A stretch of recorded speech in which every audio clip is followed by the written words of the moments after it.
ಬೆಂಗಳೂರು ಪ್ರತಿಷ್ಠಿತ ಆಡಿಟೋರಿಯಂನಲ್ಲಿ ಒಂದು ಕಾರ್ಯಕ್ರಮ ಮಾಡಿದೆ. ಏನ್ ಕಾರ್ಯಕ್ರಮ ಇಲ್ಲ?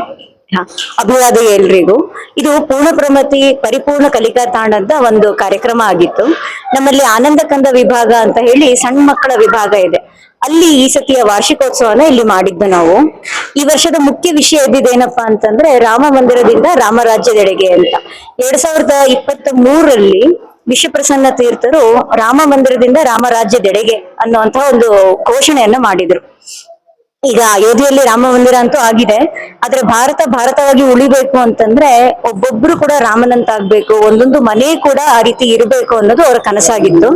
ಆ ಕನಸನ್ನ ಮುಂದುವರಿಸ್ತಾ ನಾವು ರಾಮ ಮಂದಿರದಿಂದ ರಾಮರಾಜ್ಯದೆಡೆಗೆ ಅನ್ನೋ ಚಿಂತನೆಯಲ್ಲಿ ನಮ್ಮ ಇವತ್ತಿನ ಎಲ್ಲಾ ಕಾರ್ಯಕ್ರಮಗಳನ್ನು ಮಾಡಿದ್ದು. ಮುಖ್ಯವಾಗಿ ಗುರು ಪರಂಪರೆಯನ್ನ ಸ್ಮರಣೆ ಮಾಡೋದು ನಮ್ಮ ಮುಖ್ಯ ಉದ್ದೇಶ ಆಗಿತ್ತು.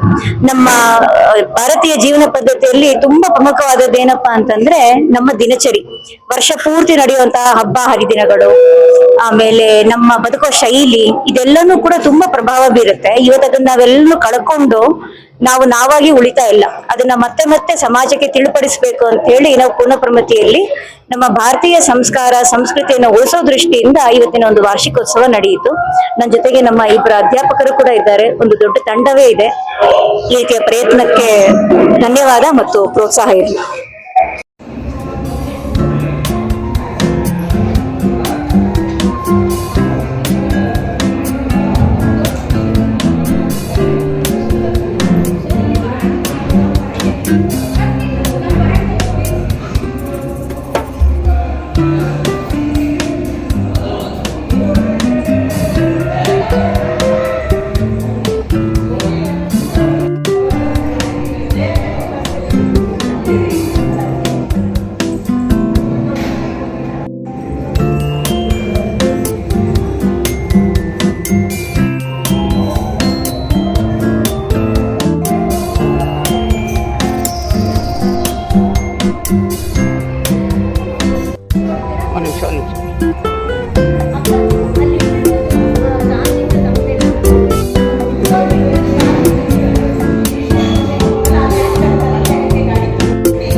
ನೀವು